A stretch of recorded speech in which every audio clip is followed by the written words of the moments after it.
All right, now, everybody. Quiet, listen to me. We're going to start a show. Now, some of you people have been with me before. You know it's going to be a tough grind, but we're going to have a show.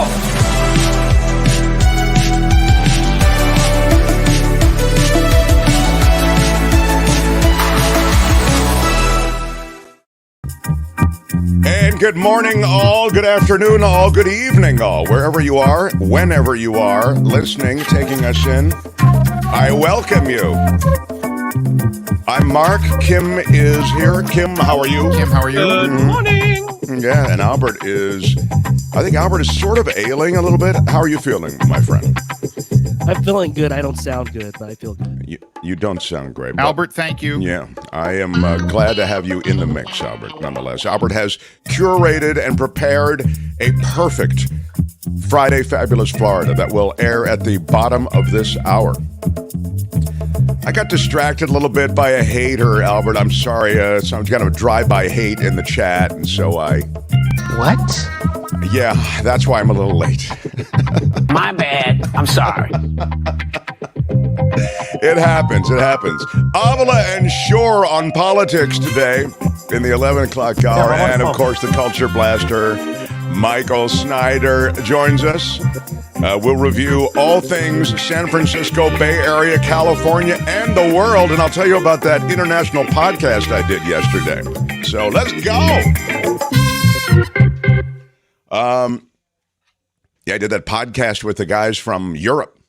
How was yesterday? That? It was good. It was really good. One guy is in the United Kingdom.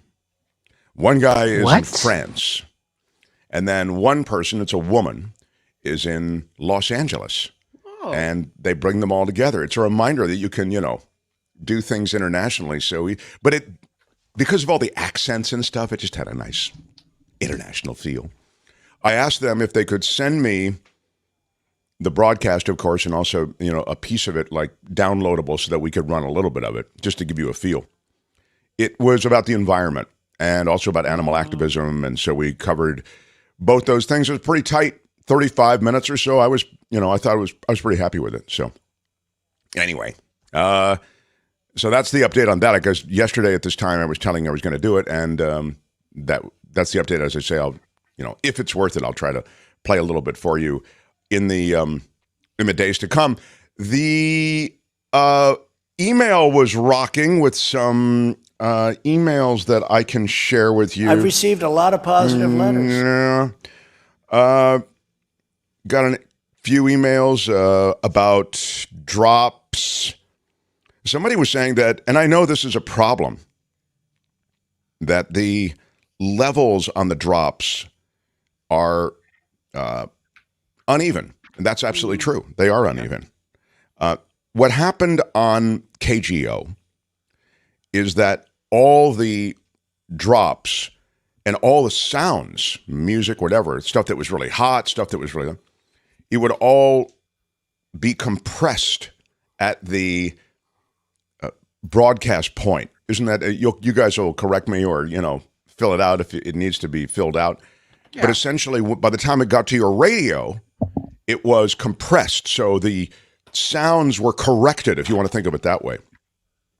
So the loud sounds were brought down, the down sounds were brought up, although sometimes if something was faint, it was hard to bring it up, and so the compression wouldn't even compensate for that. So there was still an unevenness, but the unevenness was lessened by that process. Anyway, if you listened on the podcast to anybody's show, the unevenness was there.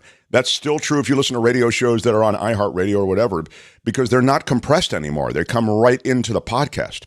Yeah. So what we are doing is sort of giving you an unfiltered audio feed, and so the unevenness is there. And I know it can be obnoxious, and we'll try to ride it a little bit better. They do this to me all the time. I don't know what the hell they do it for. Thank you. But thank you for that note. I got a note from someone in Canada about it, who I guess is a Canadian listener. Well, that's why they're probably in Canada. I don't know that they're Canadian. I know There's never been anything like this. I know they're in Quebec. That's all I know. Okay. It's cool. There's a listener in Canada. Yes, or it used to be anyway. He said, I can't take it anymore. Oh, no. What the hell No, I is think going he's- on in the United States of America? I think he just was expressing a frustration. He wouldn't write if he didn't, intend to listen some more. So, you saw the San Francisco, we talked a lot about the San Francisco reboot. There's a San Francisco reboot underway to sort of say, hey, yeah, we've got all these problems, but that's not all we are, and we're not as bad as the media would have you think we are. And Kim played a commercial yesterday that's running in major cities elsewhere to sort of suggest, hey, San Francisco is this, it's all these great things, right? Scenery and people having fun and people doing shots on Pier 39. They don't mention that you can get literally shot on Pier 39. They don't mention that. But My bad. I'm sorry. right. So the fun thing is that I think there's some truth to that. I've made this point repeatedly. I think San Francisco is just a magnificent jewel of a city. Yeah, but I mean, But there are real problems. We didn't get to see the, would have been a flash mob dance in front of the homeless tent encampment would have been a little bit more realistic, maybe. You know what I wanted to do? I wanted to have those people come out of their tents and start in a complete choreographed move. And you Daily go, wow, aerobic. this is so, Yeah. And people would go, oh, that's so tone deaf. It's so awful. How can they do that? They're making fun of the homeless encampments and the homeless problem. How can they do that? And that is how something goes viral. Oh, yeah. Now, the Maybe somebody mayor would stepping over probably poop have with a smile and a wink, everybody waving fake poop. Yeah. I think the mayor would probably, the way I would do it as mayor, if Mark Thompson were mayor, is I would say, look, here's the idea. I draw it up. I'd give it to Kim to pitch to my staff. Okay. So I actually would have a degree of separation from the actual idea. And then Kim would pitch it, or Albert would pitch it, or the two of them. Feels like actually more of an Albert. Like Albert might be better on this pitch, Kim. No offense. I just think you don't want to get this on you type thing. Albert is cooler. Is like nothing bothers Albert. You know what I mean? That's what's great about Albert. So Albert goes in and pitches this idea, and then when the blowback comes, first of all, it goes viral big time. I mean, everybody would be talking about it. Fox News Channel be, how can they make fun of the homeless? Apologize to the Asian community, the Asian American community. Exactly. And then I'd send Albert as my chief of staff out to apologize. And then he'd say, we should have checked with Mayor Mark Thompson before we went forward with this idea. And then if it really turned radioactive, I would come out and I would say, I am shocked that my staff would pursue this kind of controversial propaganda. And I think it was overzealousness is what I would say that led us to this commercial that had the dancing homeless people. Anyway. But that was so what did Mayor Breed say, though, that I thought was interesting? I'm sort of on the heels of this. We have a little bit of London Breed. This is the mayor of San Francisco talking about, well, sort of what we talk about all the time. Just go ahead and play it, Albert. And what's happening in San Francisco right now is a lot of fear and a lot of narrative and a lot of things that are trying to paint a picture of San Francisco and trying to write about and talk about our city in ways where it's casting a cloud, but it's feeding into a negative narrative about what San Francisco is. And with all the work that all of you do in your neighborhoods, in this city, and all over, there are challenges like any major city. But you can stop there. know I mean, and then she says, you also know how great San Francisco is. She's not wrong.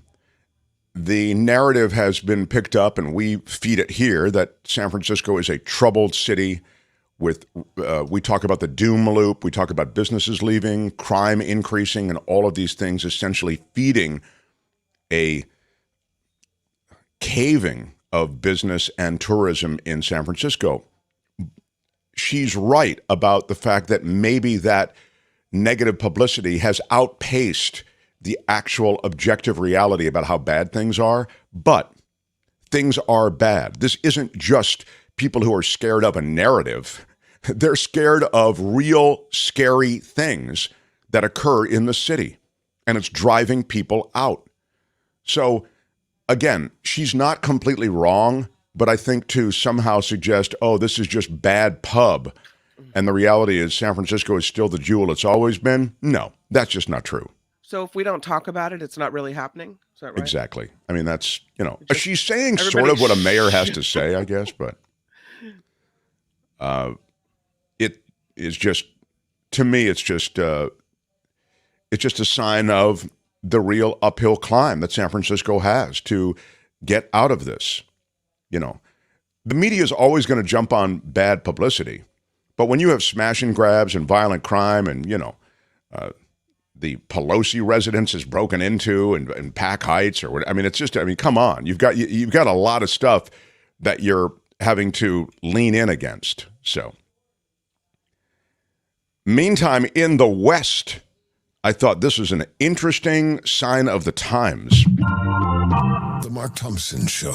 Arizona officials announcing that the state, this just happened when we got off the air yesterday, that they're going to impose restrictions on new construction in the Phoenix area. And the reason is because of receding groundwater. There's not enough water to support the existing population of the state. The state's Department of Water Resources said the Phoenix area, the most populous in the state, will be unable to meet about 4.9 million acre-feet worth of demand. As a result, they say they will not approve future development in the area that relies on a guaranteed groundwater supply. They'll grandfather in existing development, officials say. Quote, communities or developers seeking new assured water supply determinations will need to do so based on alternative water sources. This is Arizona? Yeah, Arizona. Katie Hobbs is the Democrat. She's the governor there. She's trying to avoid a more pronounced water crisis there. Here she said, quote, for generations, groundwater has supported Arizona communities. In times of shortage, it is groundwater that we turn to as a backup. In many communities throughout Arizona, it is the only water supply available. And so we must manage it wisely. We are not out of water. And we will not be running out of water, she said. That's the London Breed part of her remarks. We don't know if we're going to be running out of water, is the truth of it, right? Mm-hmm. But that deal, remember, Kim first reported on it when it was breaking news. Arizona, Nevada, California, the western states made a new deal about water usage and about the Colorado River. But this is because of the persistent drought. I know we're coming off this amazing winter, but still overall it's a drought in the West. And so Arizona has agreed to, in that deal, cut back on a lot of their water from the river. And so that puts pressure on groundwater supplies. So I thought that was interesting, important, and also a sign of the times, The Mark Thompson Show. The Temecula Valley School Board voted 3-2 to reject new curriculum over Harvey Milk being included in the curriculum. This decision could leave more than 11,000 students without a social studies textbook, all because the book included Harvey Milk. Wow. Now, what's the problem with Harvey Milk? He was a real guy. He really existed. He was a really gay was rights in San activist. Francisco. Yeah. He really fought for gay rights. Right. It's not a lie.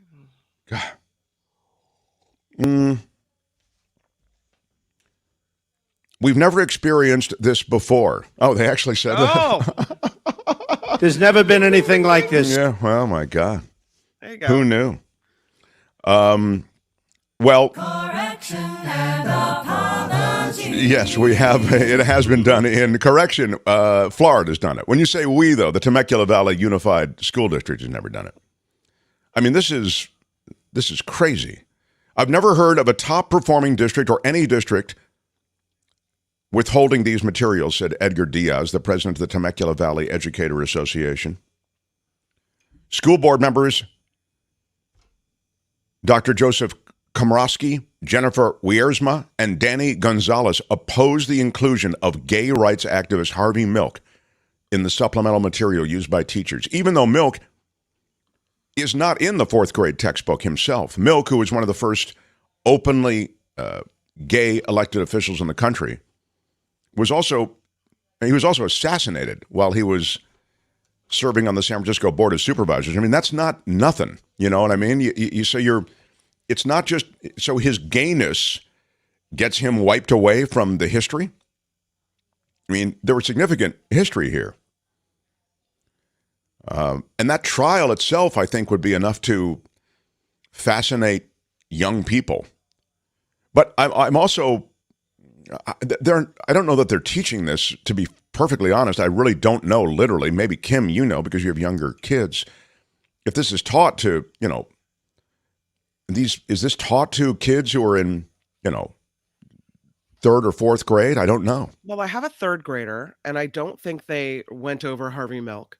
And when my daughter... What kind of stuff do they go over, though? Just give me a sense of it. Social studies this year was Native American tribes, especially local tribes.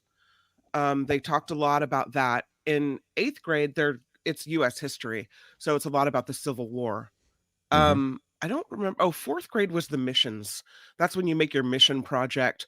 They also continue on with Native American type stuff.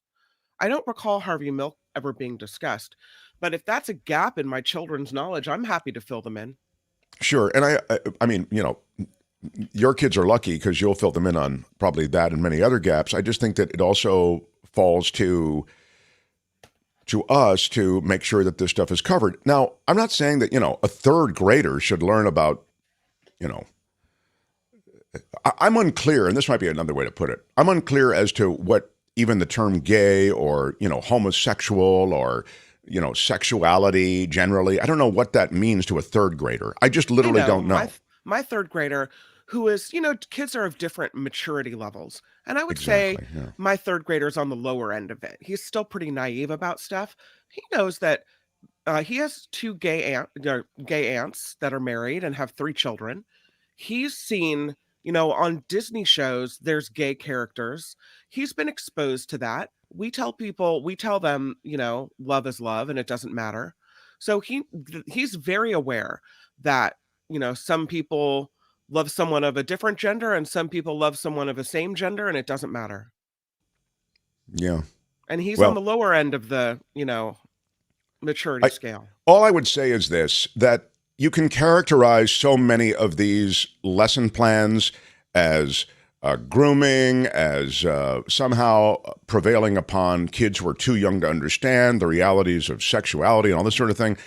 I don't know that that's happening. You'd actually have to see the lesson to know. You'd actually have to see the textbook, right? But it strikes me as extraordinary that this book would be eliminated and that now they don't have a textbook. I don't know how you excise this from the curriculum effectively. But when I say I don't know, I literally don't know. So maybe somebody can tell me in the... Is it not lost on you that this is Pride Month? And still, right. In 2023, we have to cut Harvey Milk out of the history book? Really? Imagine being a parent that's so scared that your child would figure out that there's such a thing as being gay. You're so scared of it. Well, I also think the more you cut it out and the more you don't want to talk about it and the more the kids are curious and the more they want to know. I mean, that's basic human nature. But yeah, you're right. In the shadow of all of this is Pride Month too. So. The Mark Thompson Show. I want to give a special shout out to 3 Bay Area kids, all making it to the National Spelling Bee Finals. Commissioner, I know you probably were watching the NBA Finals last night, as was I. Something of a one-sided affair. And when they went to commercial, I flipped over to the National Spelling Bee. The Scripps National Bee, I love, and 3 Bay Area kids sponsored by the same Rotary Club. were among the 11 finalists vying for a $50,000 cash prize. The biggest spelling bee in the country. That's right. There's never been anything like this. 12-year-old Albert, could you pronounce the 12-year-old seventh grader from Windermere Ranch Middle School in San Ramon? Could you pronounce his name, please? It's the second paragraph of the Mercury. Oh, you don't have the article? You can't open it? No, I'm blocked. You are really off the hook, aren't you? You're really. That's how you got off the hook. It's the Mercury News. I can't. I know. Okay, so I have a subscription to the Mercury News. Unfortunately, I'll wade into this. I will protect Kim from having to butcher this name. It's Dhruv Subramanian. That's not so bad. Yeah, but I probably not the way he actually says it, though. And he's been watching the Scripps Bee since he was 3 or 4. Oh. And now in Washington, D.C., and a competitor. It's really intense, and I have to say, as I say, I did watch it, and I was even there it is, Dhruv Subramanian. He made it through until only he and 6 others were left. Then he got the ding. That's what they do. They ding you when you're wrong. He added 2 extra letters to Crenel, Crenel. In fact, it was weird because I saw this. He spelled it. See, they do that whole thing. Can you give me the derivation? Can you say the word again? They do this dance. Yeah. It's kind of like watching a pitcher in the batter's box, swing the bat, step out, do the whole thing, grab his, you do the whole preamble, right, to the actual moment. And he said, Crenel, which is right. But then he said LE, like he added another 2 letters. And I thought, oh, dude, you were so close. It's so hard. My bad. I'm sorry.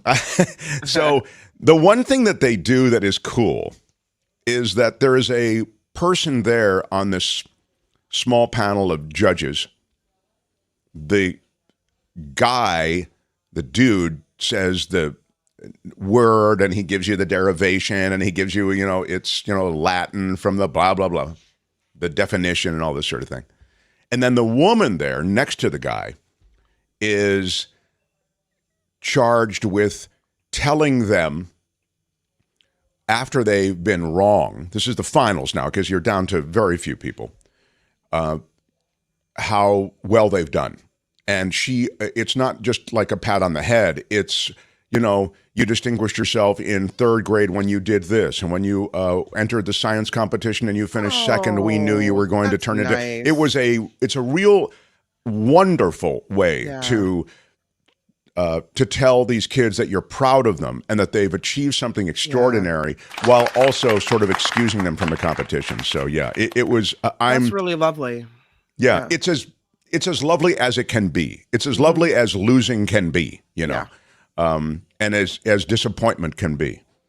But the other Bay Area speller, there were 3 of them, as I said, from San Jose. This is a tougher one. Vikrant Chintambo. I don't think you're going to get it. I don't think so either. Albert, can you spell this out? CH, there it is. How would you say it, Kim? Vikrant. Yeah, we all got Vikrant right. Chintanaboina. Ish. You do not know what you are talking about. Chintanaboina. I can't possibly be maybe that is. Anyway, 14 years old, 8th grader at Discovery Charter School's Falcon campus in San Jose. And finally, the 3rd Bay Area kid who made it into the Scripps Spelling Bee is, how would you say this, Kim? You go first on this one. Yeah. Shraddha. Mm-hmm. Rack 'em ready. I think that's probably pretty close. Yeah. I'm guessing it's Rock'em Ready, not Rack'em Ready. Rack'em Ready. Rack'em Ready sounds like something you say in a pool hall. That's right. Rock'em Ready is. Rock'em Ready. Anyway, Shraddha. Well, it's go Indian. ahead. They don't have the ah sound, right? It's I guess it's Rock'em Ready. It's right. like Vishram or Shraddha, Rock'em Ready. Yeah. Yeah, but you said Rack'em Ready initially. Now you're kind of slowly you're taking baby steps over to Rock'em Ready. Sorry. Okay. All right, I'm just saying. My bad. Okay, whatever. It was wrong. It was stupid, and I'm trying to be a better person. It's a cool name, you know. It's super cool. Yeah. That's what I would have said when he missed. Shraddha, first of all, I want to say coolest name up here, okay? Here you go. And seventh grader at Basis Independent Silicon Valley Upper School in San Jose tied for third. And by the way, it's a girl. She made it to the last 4 contestants. Right on, then was Shraddha. knocked out. That's a Shraddha. Shraddha's a girl. I'm sorry, Shraddha. I think I said, she made it to the last 4. Wow. Knocked out by switching the last 2 letters of O-R... What is that? O-R-L-E. Orly? O-R-L-E, yeah. Dev Shah, a 14-year-old from Largo, Florida, won. Correctly spelling P-S-A-M-M-O-P-H-I-L-E. I don't know what that... Are we doing the Mark spelling? What? Samophile. Yeah. $50,000 for... On KGO, we used to do the Mark Thompson spelling bee. We used to do it in conjunction with the National Spelling Bee, the Scripps Bee. Yeah. But we didn't do it this year. Well, the way that works is we had callers on the line, remember? Yeah, we could still have people. Yeah. I mean, maybe for next year. We usually do it so that... Nothing! We usually do it in conjunction with the bee. Yeah. I think the bee's done, I guess is what I'm getting at. Sayonara, sucker! Yeah, we can't do it, but I need these suggestions, in a timely manner, everybody. God, I can't worry about everything on the show, and I need ideas to come in a timely manner. Why are you yelling? That's all I'm saying. They do this to me all the time. I don't know what the hell they do it for. Casey gets it. Really, Casey gets it. All right, so look, we have processes and protocols and standards. A lot to do. Friday Fabulous Florida, Avila Shore. There is a lot of show ahead. Hey, I haven't mentioned it yet, but if you would hit that thumbs up, that would help us. It's a little thing. It costs nothing. Smash it. Smash it with your iron rod. Smash it with your iron rod. And give us that thumbs up. We are dependent on you in so many ways, and it's great to have you here. I'm just looking ahead. Looks like a very fine... Are you happy with Florida, Albert, today? I think last week's was better, but I wasn't here last week, so... Does it have alligators this week? I did find one alligator story. Yeah? That's all I need. Well, that's all I'm looking for. All right. Yeah, all right. Well, we'll do it next. And we'll judge ourselves. Look, it's not a competition, but apparently if it were, last week's would have beaten this week's. All right. Never hear it enough. The Mark Thompson Show.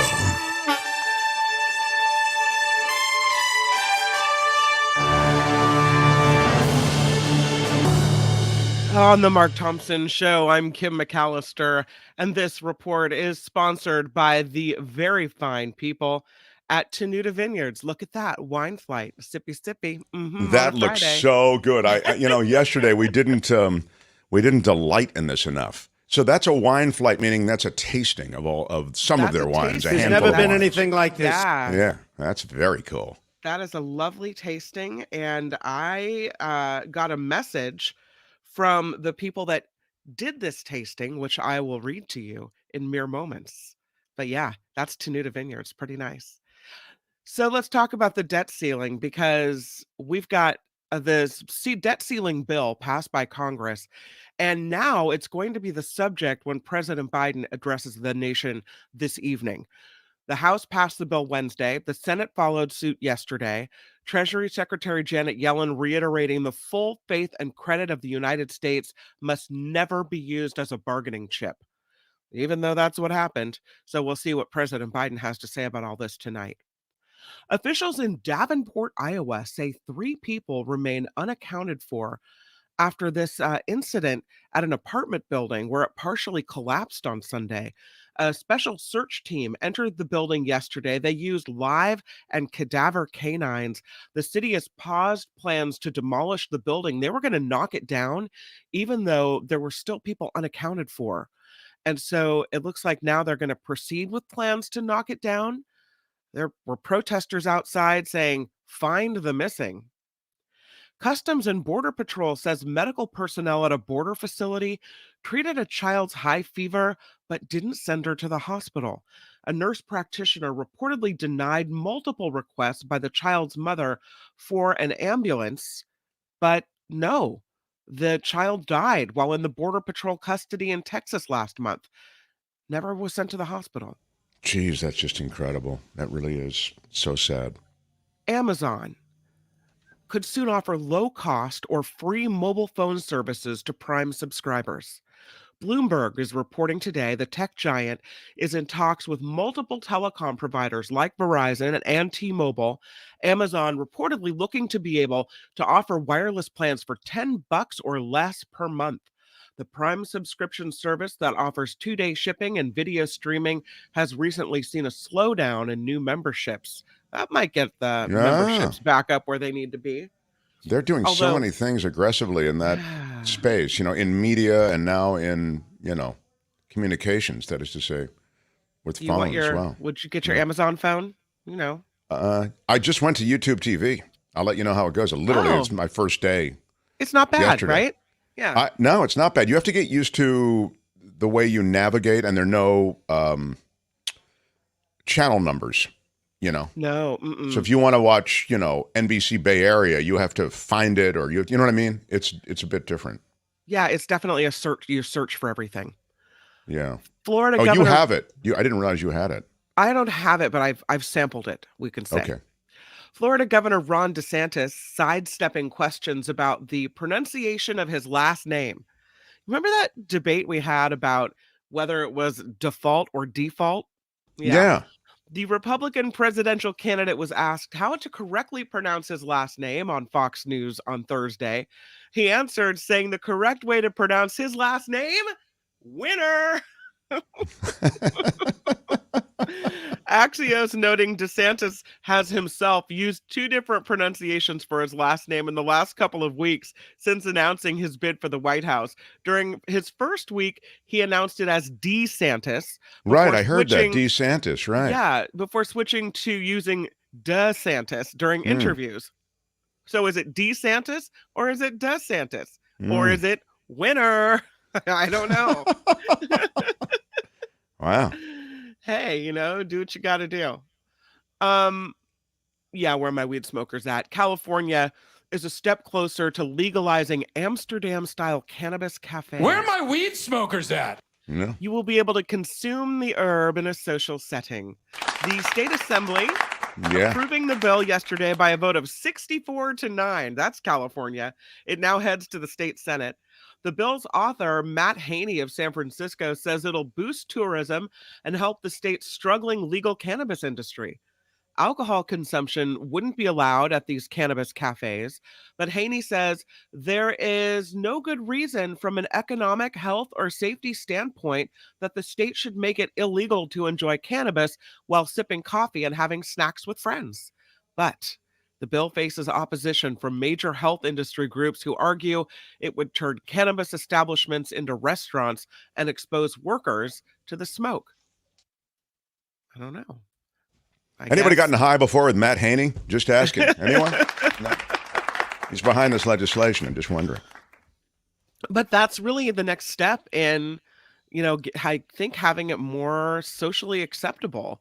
Sure. It's like Amsterdam, if you can just walk past all of those cafes, they're like coffee joints, but there's just pot smoke, billowing out. You don't want that, or would you be sitting down there? This is an interesting question. I'm all for pot, and all for I have no issue with it at all, and I think it should be legalized. I don't know. I feel about pot a little like I do about alcohol. So if you have it in an establishment, it's fine. I do think, I just don't want kids. I hate to always go to that kids thing, but kids being inundated by this everywhere. Right. So I think some kind of lid on, if you'll pardon the expression, we used to call them lids, man, when we used to score it. I think some kind of lid on where and what, I think that is reasonable. And I think you could have a conversation about that. In Amsterdam, it's pretty much open air, and it really is just like it's going like past a Pete's Coffee or something, So I don't know. And that's okay, right? Right. Yeah. Spider-Man. There will be a Spider-Man 4, but the writer's strike has put everything on pause. Actor Tom Holland says meetings were happening, but they stopped in solidarity with the writers. Holland, of course, starred as Peter Parker in the 3 previous Spider-Man films, so we will get a Spider-Man, but we just won't get a Spider-Man quite right now. We have to wait for it. Spider-Man is delayed? Yeah. Spider-Man is delayed. Writer's strike, it's ongoing. There's no movement at all in negotiations. I don't even know if there are negotiations. What are you hearing? No, they're not talking right now. They're not. Yeah. Could be a while. Yeah. So there you go. This report is sponsored by the lovely people at Tenuta Vineyards. And this is so exciting because we have someone yesterday, Enid, who went out to Tenuta Vineyards. Yeah. Let's see if I can get her picture. She went out to Tenuta. This is her picture from her wine flight. Went out to Tenuta Vineyards, had the loveliest time at Tenuta, and then came home and wrote a letter to me, a message to me saying it was the most fun that they've had since before the pandemic. I've received a lot of positive letters. Mm-hmm. Yeah. She said that you're looking for the letter now? It sounds like you're looking for something while you're talking. No, am I doing that? No, it couldn't possibly be that. Maybe. Yeah. Mm-hmm. Well, I clicked on the wrong one. I understand. You know how it happens. She was great. I loved it. Okay. She said they had the most fun. She said they were so incredibly friendly that give them 30 minutes and you'll be friends for life is right. They had the best time. They not only did the wine tasting, which was kind of partially outside, which made them feel better because they've been very careful about COVID. But she said they were able to walk around the property, walk through the vineyards, and they were given a tour of the barrel room, and she said it was the best time. So wonderful at Tenuta Vineyards. Yay. Well, I'm Kim McAllister. Yes, go ahead. I'm just so happy. I mean, I think that people apparently are so happy both with Tenuta wine, which is really what it's about, and also with the experience for those who actually have gone there. So it's very cool. Very proud to have them sponsoring our newscast from time to time. Good stuff. And it's pretty cool when you kind of put people together like that and they really hit it off and have a great experience. I agree. Really cool. I'm Kim McAllister on The Mark Thompson Show. They had to close down an entire radio station to silence him. And now he's here. Ladies and gentlemen, Mark Thompson.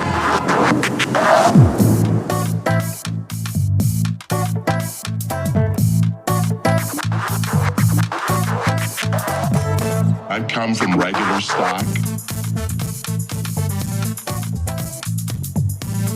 I just want to find 11,780.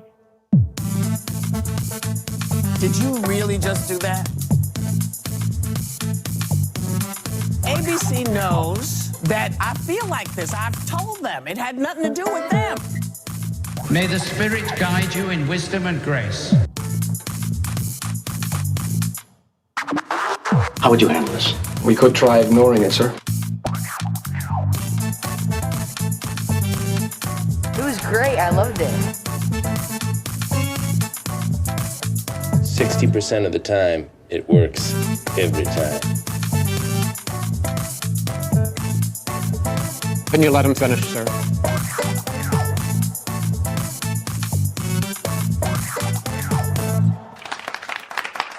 Oh, calm down, everybody. Calm down. It's our Friday show. I'm Mark. Kim is here. Albert is here. And Florida awaits you in a moment. I do want to give you the news about the cause. Yeah, Bill Cosby, new sexual assault lawsuit. What happened is states extended, some states, the statutes of limitations in those states for these crimes of sexual violence. And former Playboy model Victoria Valentino has publicly accused Cosby of drugging and sexually assaulting her, the R word. In 1969, this happened. Accusers in Nevada plan legal action also, thanks to this look-back window law. That's what this is called, this extension, essentially, of the statute of limitations. She, Valentino, now is 80. She says she never thought when she came forward that she would ever see any form of tangible justice in her case. She said, quote, no matter how much of a settlement comes out of this, and if nothing comes out of it, it doesn't matter because it will never replace what was taken from me, Valentino said. She said she met Cosby in 1969. She went for an audition. Listen to this. It's really heartbreaking. After her 6-year-old son passed away. She said she remembers telling Cosby about that death, a drowning, but didn't hear from him again until she and her roommate ran into him at Cafe Figaro in Los Angeles. I was surprised, she says, but he saw me sitting there crying because I was having a hell of a day, referring to the grief over her son. Cosby offered to pay for a spa for her and her roommate and offered to take them to dinner afterward. She said that she didn't want to go, but that it appeared that Cosby, who had just starred in the hit show I Spy, seemed sincere in his offer. So this is before the Cosby Show. He had just come out of I Spy. He's a big star, comic, did that show with Robert Culp. We weren't looking for a date, but, when the big star of the popular television series is offering to reach out to you in sympathy, you kind of can't turn it down, she said. At dinner, Cosby offered her and her roommate a pill and said it would make them all feel better. It's a quote. She says that she thinks that he faked taking his own pill and that he put a second pill directly in her and her roommate's mouths. They began to feel unwell, asked to go home, but instead of driving them home, Cosby took them to a townhome where he said he wanted to show him his I Spy awards. She thinks that she must have passed out after Cosby got them out of the car because she said she woke up in a room with Cosby sitting by her roommate.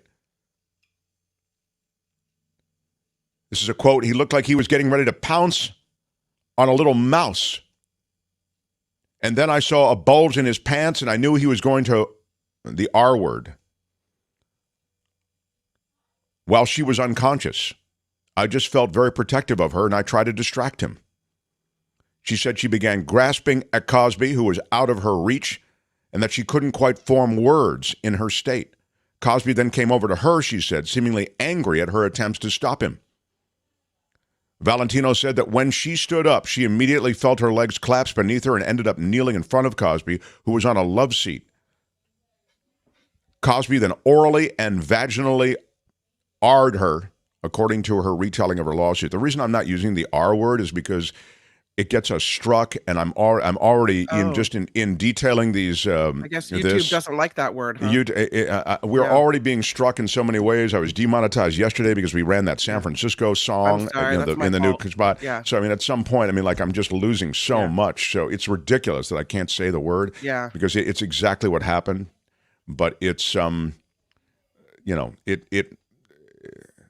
It's again in the twisted world. Yeah, it's it rhymes with grape, obviously.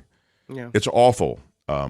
Anyway, this goes on, and Cosby may still have a day of reckoning. Now, again, this isn't a criminal case; this is a civil case, but she is bringing it forward all these years later. Cosby himself, I believe, is 83, isn't he? 85.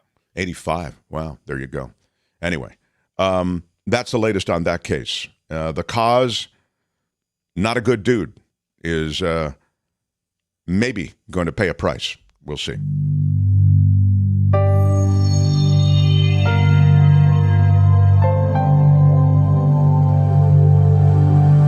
Thompson Show. Albert has curated a strong offering for Florida. We like to turn to the Sunshine State on Fridays to see what's going on, see what has happened, the unusual, the troubling. This is Friday Fabulous Florida. It's time for Friday Fabulous Florida. There is a gigantic alligator in my kitchen. A look at the weirdest stories from our weirdest state. A Florida man claims he broke into a house. When apprehended, he said he did it to get away from a ghost that was chasing him, which is a very strong excuse. It happened in Daytona Beach. A wild idea, but it just might work. Andrew George is his name. George was booked last week, 2 counts of burglary. According to the arrest report, cops were called to this Daytona Beach historic home, and there was a burglary.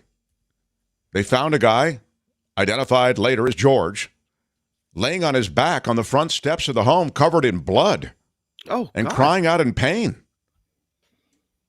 His alleged accomplice, Natasha Kocheroy, was standing over him. After speaking with George, Kocheroy, and several witnesses, police say George and Kocheroy, pictured there, you see, had purchased a room at a nearby Travel Inn. They were in the room for about 30 minutes when they claimed they heard a window opening, thought someone was trying to break into their room. They ran out of the room, demanded a refund from the motel manager, arguing for several minutes. They were refunded, but moments later, George and Kocheroy observed a shadow behind them, according to their recounting of events. The ghost wants them. Thinking it was a person who was breaking into their motel room, the two ran across the street in an attempt to hide from the shadow. They ran into this 7-Eleven, asked for help there. Then they kept running toward the parking lot because the ghost was chasing them, they said. They were scared of the ghost. As ghosts do, yeah. Kocheroy thought some ghosts chase, some ghosts don't. This was a chaser. Kocheroy thought George fell into the water, so she supposedly helped him out. The two ran into a neighborhood across the street. Still thinking they were being chased by the ghost after all of this, they approached a few homes, banged on the front doors, Kim. They were panicked. They wanted help. The people living inside called 911 and threatened to stab George with a kitchen knife if he didn't leave. Is this what they call a bad trip? There's a lot going on. George did admit to taking anybody want to... I'd be willing to bet my lunch that there's alcohol it's involved. Not alcohol. He did admit to taking, if you guessed, Molly, there it is, also known as ecstasy. Yeah, yeah. And that's why he believes God was not protecting him from making bad choices. God doesn't like the Molly takers. This is a word from the Lord, and he's not happy. He is scheduled for arraignment July 18th. If you want to go down and see him, that's the day you want to put on your calendar. July 18th. Congratulations to the two of them, though, for getting away from the ghosts. Sometimes you do have to go the extra distance to... Looks like they got a free room with the state of Florida. Yeah, that's a very good point. Florida woman behind the wheel of a car involved in an airborne crash. Wow. She was a distracted driver on a Georgia highway. She lost control, and Albert has the video for you now. Pretty crazy.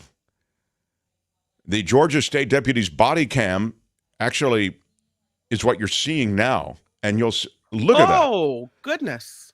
Yeah. They were at a traffic stop, the Georgia deputy. That's why you're able to see this.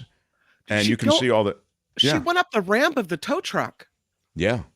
And she was, again, she survived. She was rushed to a hospital. Deputy was also injured because of flying debris. But she was distracted. I mean, that's what happens when... you ain't watching.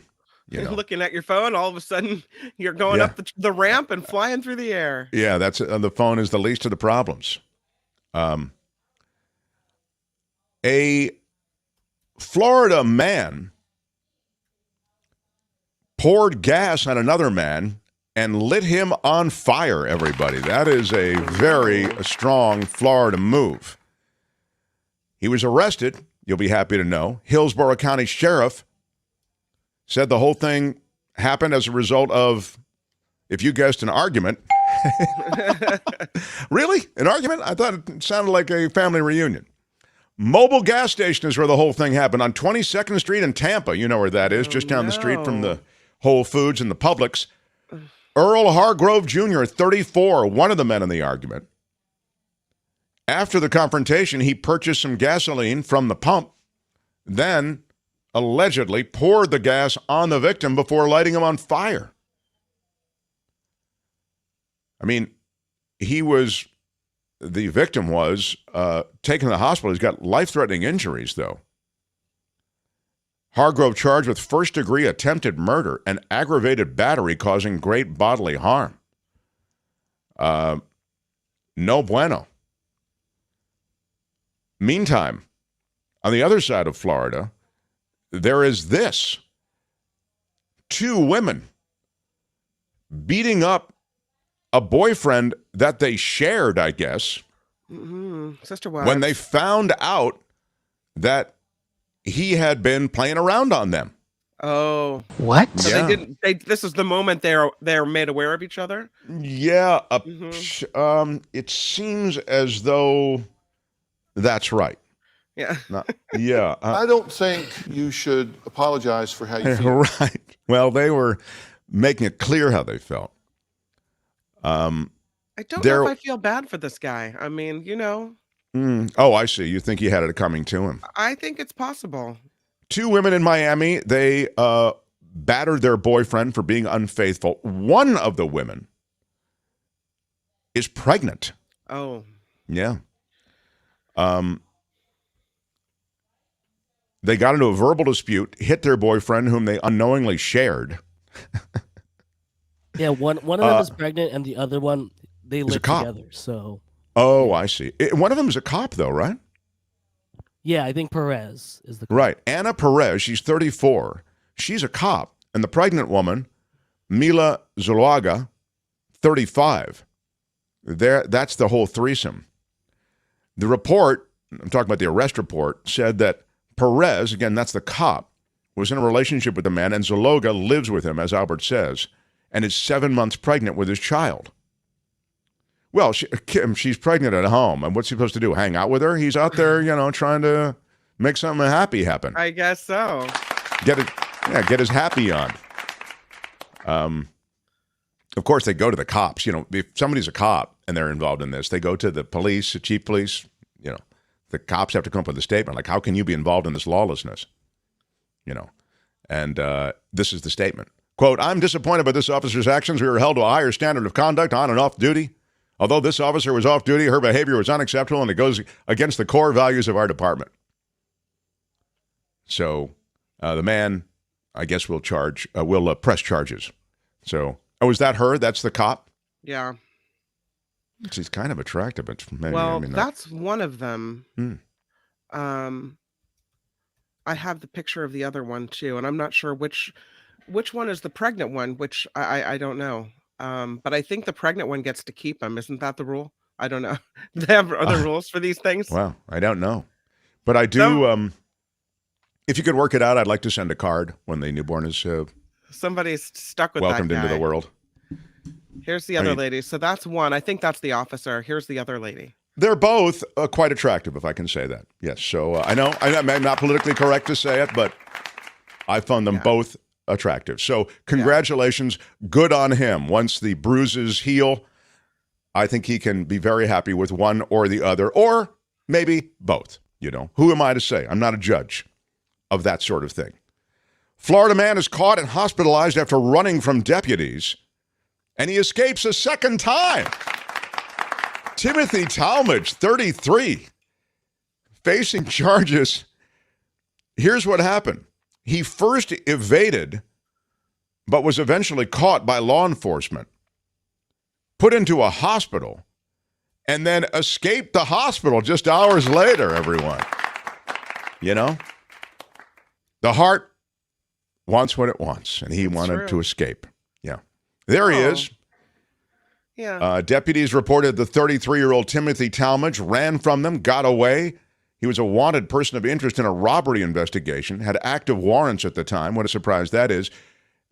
He's kind of a petty thief. Most of his warrants relate to petty theft. And they tried to detain him, and he kept getting away. He ran from sucker. ran from deputies, captured, arrested on 2 warrants. And then they had to, apparently this is procedure, during what was described as procedure, it required that he be unrestrained. And that's when he escaped from custody again. We have processes and protocols and standards. Well, the protocols in this case allowed him to escape.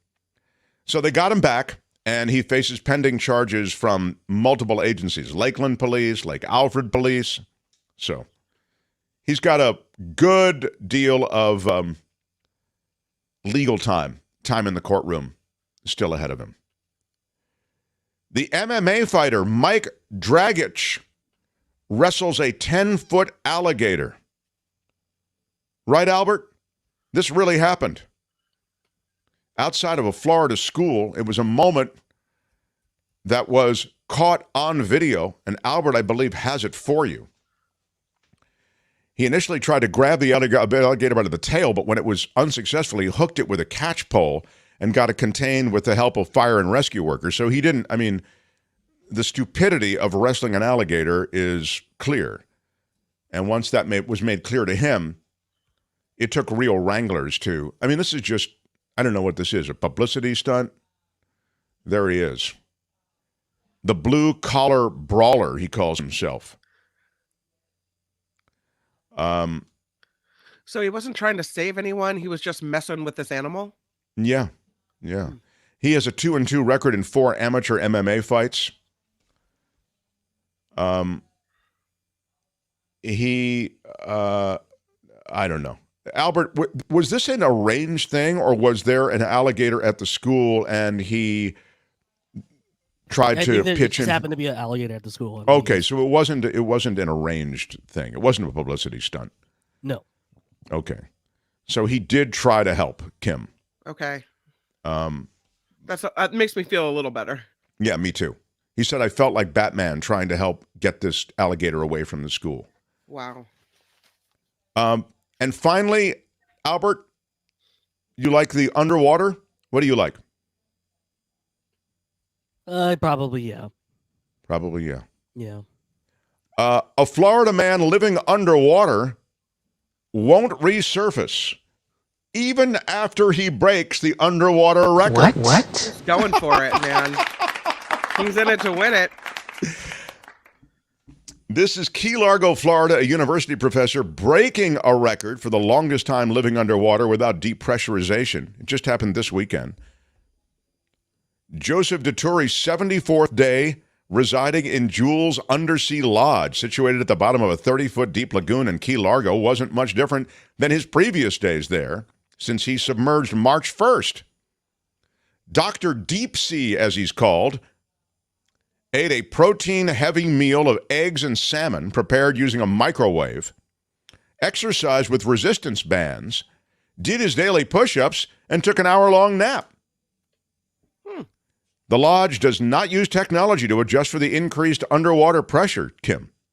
The previous record of 73 days, 2 hours, and 34 minutes was set by 2 Tennessee professors. Same location back in 2014. But now, Deturi, having set the new record, says he's going to stay at the lodge until June 9th, when he gets to 100 days. Wow. That's it. But that doesn't mean that it's a good thing. You can see him there if you want to take a look at him. The record is a small bump, and I really appreciate it, said Deturi. University of Southern Florida educator. He holds a doctorate in biomedical engineering and is a retired U.S. naval officer. I'm honored to have the record, but we still have more science to do. Wow.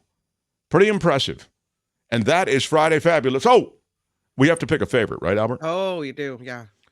I'll remind you of what you just heard. Florida man breaking into the house with his friend, claiming they were running from a ghost. A Florida woman behind the wheel of a car, distracted, and ended up going airborne. It was all caught on sheriff's badge cam. A Florida man pouring gas on another man and lighting him on fire after an argument. A Florida pregnant woman beats up the boyfriend that she shared with a Florida cop, another woman. She's beating him up, as was the other. The two were beating him up for allegedly cheating. The Florida man who ran from deputies was hospitalized and then escaped again. It's the double escape. The MMA fighter Mike Dragich, who wrestled a 10-foot alligator outside of Florida school. And then the Florida man, the man with a doctorate, who set the new record for living underwater. It's a tough field, but I can see a couple of standouts. I need a favorite, please, Kim. I really like the airborne accident. I do. But I feel it's not as Florida as the gator wrestle, and so I have to go with it. Yeah, the gator wrestle is so on brand. How about you, Albert? What do you like? The ghost story. They really committed to it, and they almost got away. So. Albert respecting the commitment of the ghost story. And I will round out the field. The airborne distracted driver for me is. You can leave your favorite in the comments now, and if you're watching in replay, you can leave your favorite there in replay. And we do review the comments after the show. Yeah, and we have a poll right now, and the ghost story is 54% the favorite. Wow, ghost story. Congratulations, ghost story voters. That's the poll right now in YouTube. And that is Friday Fabulous Florida for today. This has been Friday Fabulous Florida. There is a gigantic alligator in my kitchen. Y'all come back now here. They really committed to it. I love that take. They really committed to it. Next few minutes, we'll bring Jim Avila and Michael Shure into things. Then the Culture Blaster, Michael Snyder, bottom of the hour. Can I get right to the boys? Because let's do it. Yep. It's pretty exciting to have both of them on board. So, Mark Thompson Show. The Mark Thompson Show. My wife wants some vegetables for crudité. I was a basketball referee. Feels great, baby. Use Mark Thompson. It's unbelievably offensive. What he's got going here is a situation. I was fortunate. Everyone I worked with made me better at my job. You are a cover-up artist and you are a liar. How about it for a guy who was the senior correspondent at ABC News, longtime White House correspondent there as well. He's Jim Avila, everyone. Hi, Jim. Good morning. And a guy who has forgotten more about politics than most of us will ever know. You know him from TYT and way beyond, Michael Shure. Hi, Michael. Hi, Tim, Mark, Jim. Both of you Michael. seem to not take the debt ceiling lift too seriously, although it was closer maybe to the brink, at least in terms of rhetoric, and also in terms of the factions that rule the GOP particularly, than it might have been in the past, but I'd love to get your takes on that. Jim stating emphatically that there was never a risk that we were going to default. And I believe, Michael, you were in that same camp. Jim, how would you... Yeah, let us close just for a minute, will you, Mark?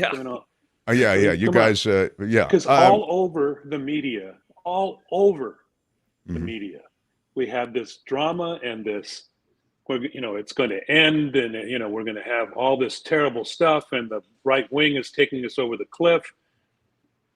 and it happens every time. There's always, the Freedom Caucus was not invented yesterday, and they, they're the main problem, but they're outnumbered, and a majority of Congress, Senate and the House, when you get them out of their factions, don't want this country to fail. And they don't want seniors not to have their paychecks and veterans not to have their paychecks. It was never going to happen. And I think most of the country, myself, I didn't hear the people at the restaurants talking about this. It was only media noise, in my opinion, and inside Washington. The folks out here in California and in the Midwest, it was out here, but they weren't at the edge of their seat, I don't think, because they've seen it before. Michael, how close to the edge of their seat were they? Yeah, I mean, I don't think they were at the edge. They were firmly back. First of all, most people didn't know what was going on. Let's be serious, right? I mean, so we're talking about the people that did know who was going on, and even those people in saner moments. I mean, this has played out every single time, right? I mean, if you want to bet on something, bet on them raising the debt ceiling every single time. And the one time you lose in 60 years or whatever it is, you'll lose, but you'll have won so much betting that they will fix it and figure it out and raise the debt ceiling that one loss won't matter. It's never happened. It's never happened. It just simply doesn't happen. The 14th Amendment and getting upset with the president and Democrats feeling like he gave away. There's never been anything like this. But in the back and forth and in the rhetoric within the Beltway, isn't that a public negotiation in a sense? And isn't that, in other words, what you craft out of that is dependent on some level on the back and forth, or is the back and forth also just all kabuki theater? It's not kabuki. It's politics, right? It's people getting what they want. They're testing the waters at home. They're testing the waters within their small caucuses, and they're seeing if we can raise the debt ceiling. If you're a Republican, we raise the debt ceiling and go back and tell people, well, we got this, this, and this. And if you're a Democrat, well, we didn't get this, but look what we did save, and look what we got them to concede. I mean, it's just a rite of passage. It's almost like the Iowa caucuses. You got to do them, and then you move on. And what was predictable was that they were not going to go after the social programs.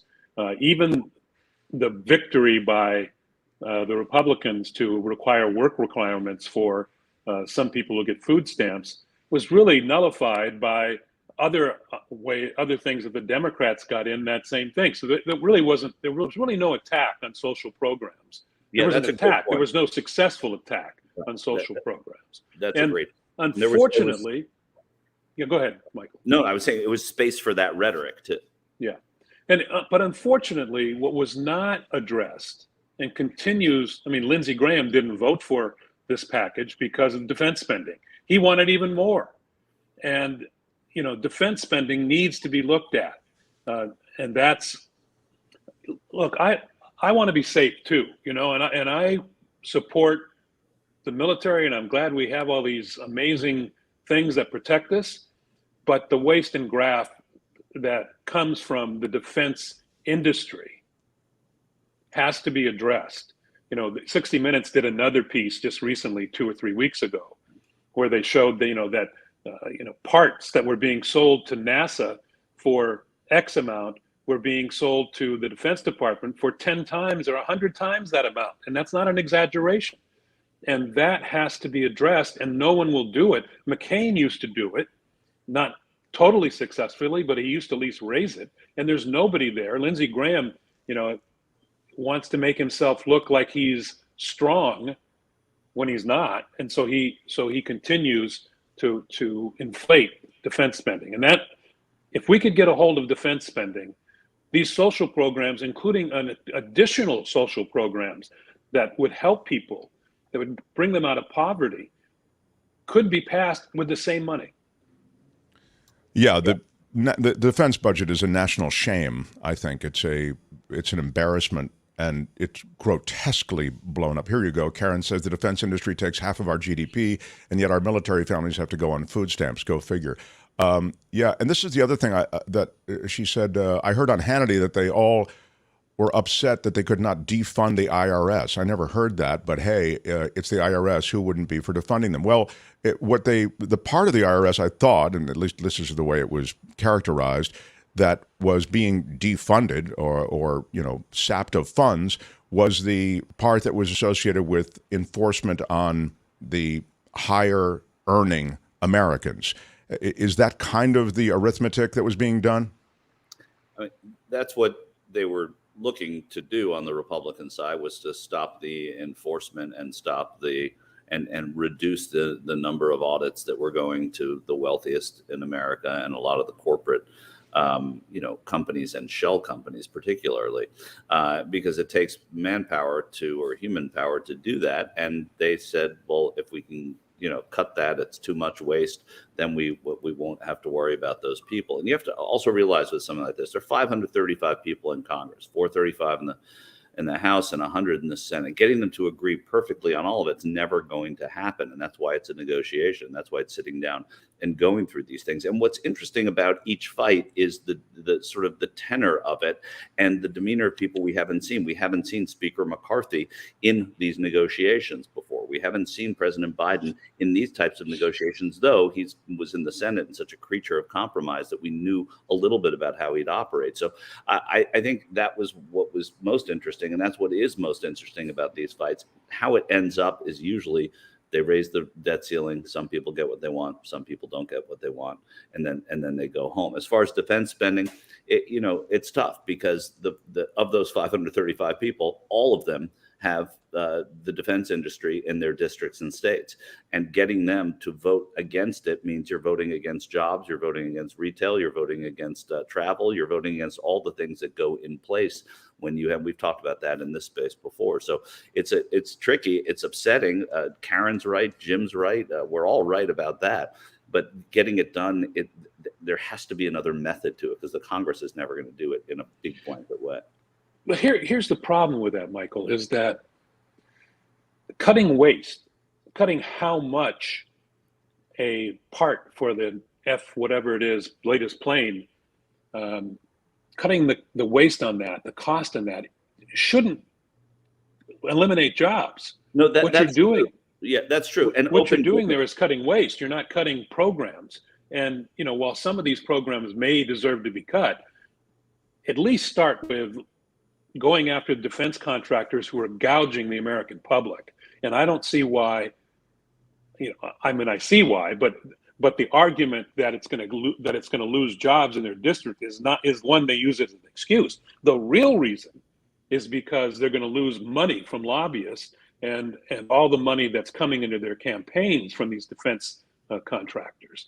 I think that, rather than, along with what you're saying, Michael, along with the danger of cutting jobs, is the real issue. McCain, so go ahead, Michael, a group of senators, in the late 80s, early 90s, were talking about what Jim is talking about now, which is transparency in bidding, right? The Defense Department would give away these contracts without transparent bidding. And so it was McCain, it was Kennedy, it was Jeff Bingaman, Nancy Kassebaum. It was people on both sides of the aisle at that time that were doing it. It happens in cycles that we talk about this, right? We go social issues, then we go defense, then we go finance, and then we go back to social. And I think why that didn't happen is worth examining, because it is a way of getting at least pressure on a new Senate 20, 30 years later to try and do the same thing. And it did open up some transparency. There's not enough, and those contracts start at a place where they don't need to start. It's just too high, and that would be a way to cut waste, yeah. And they allowed, the other problem was, and I don't remember which president allowed this, it was either Reagan or Clinton. They allowed these defense companies to merge. So it was there's only one or two that are out there making these airplanes, so there's no competition, and you can't go elsewhere for Boeing. For Boeing has a monopoly. McDonnell Douglas, they don't exist anymore, do they? They've merged into something else. Yeah, Northrop, right? Northrop is the other big one, and there's Raytheon, and so there's a handful of these companies. And they have a monopoly, and they're gouging us to death, just like most corporations right now have, a study after study shows that corporations are taking advantage of all kinds of things, especially COVID and then supply chain issues, as an excuse to gouge the American public and build up incredibly record profits. And now the Republican Party, what they've done, that you just touched on, Mark, is that they want to gut the IRS because they don't want the IRS to go after them and collect the taxes that we deserve.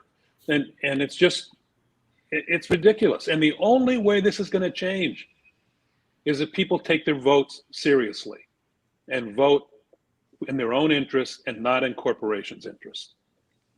Okay, the merger mania that really typifies unbridled capitalism, I'd suggest, and I'm for a free market and all that, although we don't have a free market. There are oil subsidies and there are meat subsidies and there are agricultural subsidies. There are all subsidies of all kinds all over the place. So this isn't a free market economy.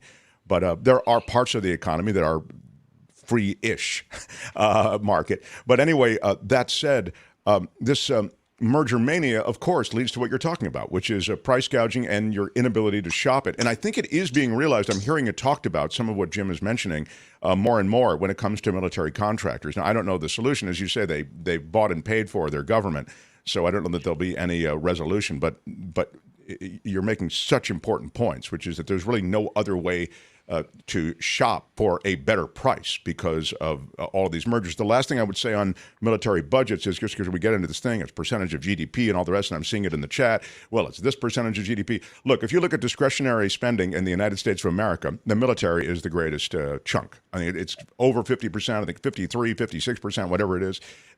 It's insanity. And because it's discretionary spending, it takes a chunk of those programs that Jim was talking about, all the programs that are involved in lifting up those that need a lift. So I think it's scandalous. I want to ask you about, just because we have you guys on, this is the politics of it, and you talked a bit about McCarthy and the characters involved in the negotiation Biden. McCarthy's stronger than a lot of people have been talking about McCarthy being. Certainly the media has sort of talked about him being the weak leader. I mean, he pushed this through. Does that reflect on his strength on some level? I think so. I mean, I think he's the speaker of the majority party, so you're strong to begin with until you're not. And there was one vote to vacate, which is one of the concessions, and a vote to vacate means to give an up or down vote on the speaker, basically. That was one of the concessions in that long drawn out, I think it was 17 vote marathon to elect him speaker. Maybe I'm off. Maybe it was 11 or 12. But it was. But you did see a speaker negotiating with the White House. He was the face of these negotiations, and he was able to bring along other people from within his caucus. He still has a thin majority. It will probably be thinner because I don't see George Santos remaining in the Congress very long, and that's someone who voted for him for speaker. And the reason why he is tiptoed around at McCarthy is because he wants Santos's vote there. And so I think that, you saw Marjorie Taylor Greene, who we know is kind of a lightning rod of the right, and who is unpredictable and unbecoming, and a lot of those adjectives we can throw around when we see her. But what she did was supported the speaker, and what that does do, while it strengthens the speaker now, it is going to weaken him. You don't just support the speaker if you're Marjorie Taylor Greene unless you want something from him. If you don't then get that from him, then he is in trouble, because then you have more people who are going against him. It is a long game that I suspect she and her advisors are having her play, so that she can get a little more power down the road. Yeah, McCarthy has done a decent job at handing out favors. You didn't hear from Jim Jordan during this either. I mean, Jim Jordan has a chairmanship now of a committee that he wanted. Others that you would expect would be very vocal. I mean, Jim Jordan founded the Freedom Caucus, so we would expect those people to have aligned themselves with Lauren Boebert, or however she pronounces her name, and they didn't. And that's because they got favors from Kevin McCarthy, and they're going to stand with him. It only takes one, as Michael was pointing out, it only takes one congressperson to call for a vote of confidence on McCarthy. and but they don't have the votes to kick him out at this point, I don't think. And I think, what you're getting at in the bigger point, let me just make a little larger point, is that the real winner in this was Joe Biden. Biden campaigned and said in his inauguration that he was going to compromise. Well, I don't like some of the things he compromised on, and I know you don't, Mark, especially on the environment, but he is fulfilling his promise. He was very smart during the negotiations. He was low key. He made his points in private. He didn't come out and gloat, so he didn't anger and prick the other side into revolting. And he was able to get first of all, he got the debt ceiling removed or improved. And he also got through without all these crazy Republican things that were in the original outline of the Republican agenda. So while I'm not, and I'm sure that either one of you are totally pleased with the final agreement, he won. His agenda won. His philosophy of government won. That's the big part. That's the big part. Is his philosophy of government. Not only that, I think what you're not seeing shows that he won. The economy added the 340,000 jobs. People are talking about, maybe this recession thing is not happening. The president fell flat on his face at the U.S. Air Force graduation after standing there 2 hours shaking hands. That did not dominate a news cycle in the way you would have thought it would have, because the president's victory with the debt ceiling and the president's jobs numbers under his administration in avoiding recession are what people are talking about. You're not going to make everybody happy ever with these debt ceiling negotiations. And a lot of what Biden did was distressing to a lot of the people that supported him. But the point is that you made, it's about his philosophical approach to these kind of negotiations that win and that have attracted him and been his sort of the coin of his realm forever. And I think that's important. Just because you did mention the accident he had, I think it's important from what I understand, because I'd also initially thought, oh, he just fell because he was, whatever, tired, as you said, 2 hours or whatever the deal is. But apparently he tripped over a sandbag that was on stage, which is the kind of thing that that I would do, you would do, anything. The sandbags are color. We had them in production. You have them in other when they're the same color as the floor. The black sandbags. They're being used to hold up a light. They're being used to hold down something that's going to blow away, which is the case in this instance. And so he tripped over that, and so much is made of that. But sadly, you or I trip over it. It's just like an embarrassing moment. Probably doesn't go viral. I mean, he trips over it and it starts an entire conversation about it's too old and, know. And viral, it wasn't a thing when Jerry Ford was falling down once in a while, but it made it seem as if he fell every time he got out of bed. And that wasn't the case. It's not the case with Biden. It was a poorly placed sandbag. But, when a person whose physical fitness and mental fitness for the job of president that he's going to seek again comes into play, it's natural that people will look at that and say, whoa, look at, the president fell down. But interesting is that what's interesting too, Michael, is that Trump's initial reaction was actually empathetic. And he said, don't go crazy on this because, is he okay? And that was really kind of surprising. And, who got a hold of Trump's phone on that? I wonder. Yeah, well, it was actually he was live on. I mean, he was asked in person at a press conference down. I think he was in Iowa. And what town hall with Sean Kennedy. Right, but as you say though, Mark, the underlying issue is still troubling. In this case, the Secret Service should have moved the dang sandbag, or at least guided him around it or something. Instead, he tripped over a prop, which can happen, as you say, to any of us. But I don't know about you, but when I first saw it, I was like, oh, here we go again, and it's going to be the other side's going to go crazy. And it's an awful visual, not to interrupt, but just quickly to underscore what Michael said. And it's an awful visual that wouldn't have had the contagion that it had in terms of the internet, in terms of all the different social media platforms and memes, et cetera, back in the old days. Now it just is, it's fodder for everything negative. Go ahead, Jim.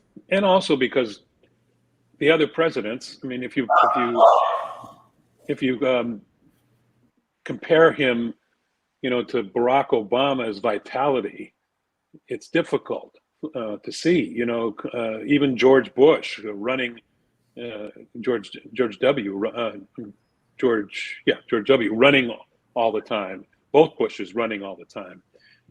We have a serious question about whether or not we should reelect an 82-year-old man by the time the election is over, and 86, I believe, when his term is over. I like what Joe Biden's done. I think I think that he has been a restorative president who has brought us back to normal, who has brought us mostly out of that terrible situation we're in, where we woke up every morning and wondered what our president was going to do or say that would annoy us and everybody else and cause us trouble. We don't have that anymore. He said he was going to be a transitional president, and he's done that. I just wish, in my own opinion, he would doff his cap, say, I did it. Now let's move on. I brought you back to normalcy. I'm gonna fade out. And evidently he's not going to do that. Well, but there are political realities to that, aren't there, Michael? It's not. I mean, I get that. That it makes for a great end of the movie, but the political realities are you may not retain the executive branch if you do that. But you may not even if you run him too. I mean, there's still always a question, and there are always a lot of ifs in elections. And Joe Biden's saying that he is still the best person to be the standard bearer for the party, and he's the president. And power is intoxicating, and he feels like he's done a good job. And I think objectively, the president has done a good job. He's done all of what, it's interesting. We were talking about, I brought up Gerald Ford before as another president who fell. These two presidents had similar administrations and similar responsibilities. Ford to kind of take us out of the morass of Watergate, and Biden to hold our hands and walk us out of the hellscape of the Trump administration. And they both did that to an extent. And there were issues about Ford and the pardon, which to this day I think has been debated, and I think people have come around to the betterment of Ford. He got the Courage Medal from the Kennedy Center. It's got a better name than that, but the Profile and Courage Award. So but what I'm saying is that there's an analog here, but Biden could leave and be looked at the way we're talking about him now forever. And the reality is, if he is reelected, he is not going to be looked at this way as gloriously. It's easy to predict that. We have to wrap up, Michael, but it's not how he's looked at. It's if you play. I mean, it is in part how he's looked at, of course. Well, but from his standpoint, I'm saying. I'm talking about from his standpoint. Okay, from his standpoint, yeah. Because I really would love to follow up. We've got to wrap up for today, but I'd love to follow up on this conversation. Clearly, it's going to be one that's quite relevant for the months ahead on Joe Biden and this 80-year-old thing, how it's the third rail, 80. I don't necessarily see it that way, particularly given all elections have alternatives, right? And you had a guy who was, in his early 70s in Trump or whatever, and he hired a bunch of people, appointed a bunch of people who were coal lobbyists and interior secretaries that were so corrupt that they were literally having to resign every few months. I mean, it was Wilbur Ross didn't declare a bunch of stuff. He was sacking the federal government for a bunch of money. I mean, this is outrageous. Jared Kushner and that family. I mean, this is your alternative. Give me the 80-year-old. Well, but the point you make, Mark, is any Democrat who does not scare the middle is going to beat Donald Trump. Okay, I don't think it is that's a binary choice, that we're going to either elect Joe Biden or we're going to elect Donald Trump. What Biden won, in my opinion, because people came out to vote against Donald Trump, and they're going to do that again.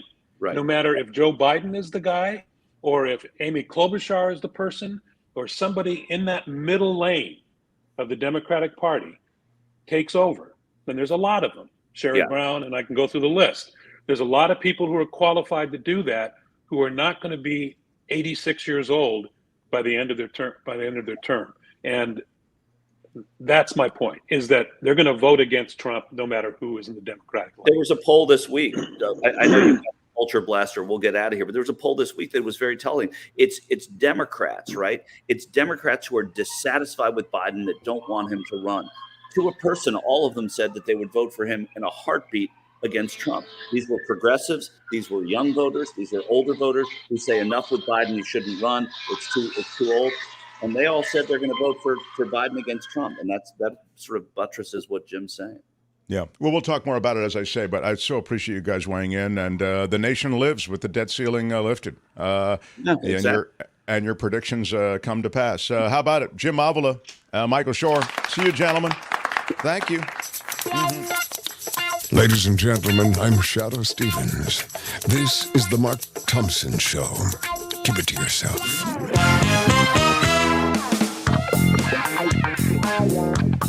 Who's Mark Thompson? I am delighted, Kim, that we'll have time for your news, and we will alert all the stations on the Mark Thompson network that we will run long. What? And so you can have a comfortable newscast, and then we bring in the magic of Michael Snyder and the Culture Blaster. Smash the like button if you would, please. Smash it with your iron rod. We are a crowd-funded show. We exist because of you. A few of you have left us super stickers and super chats today. Thank you so much for that. That's the way here on YouTube we raise money. We also raise money here on YouTube through ads. Then we're experimenting with that. In fact, I'll talk more about that on Monday, what they've asked us to do. YouTube is a strange beast, and I'll share all the strangeness. I'll boil it down and share it with you on Monday. But more to the point, so appreciate your support and your smashing. And Kim's news next, and then the great Culture Blaster, Mark Thompson Show. I've told you it's never easy being in this business. The Mark Thompson Show.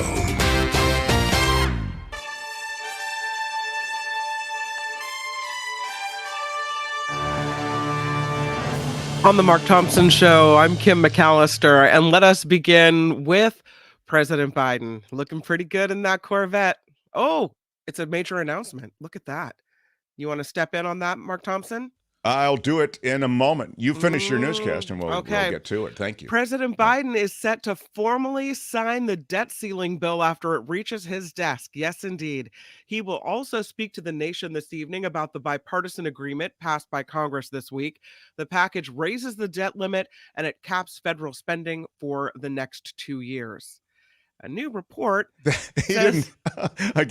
He didn't, after they raised the debt ceiling, jump in a yellow vet and pull out for the photo op. I'm just, I want to be clear. President in a yellow vet. That's the pic of him, but he's not like doing a Tom Cruise impression right after the negotiations are over. Pretty good. Yeah. Also in a vehicle. A new report says lawyers for former President Trump were unable to find a classified document that he discussed in an audio recording.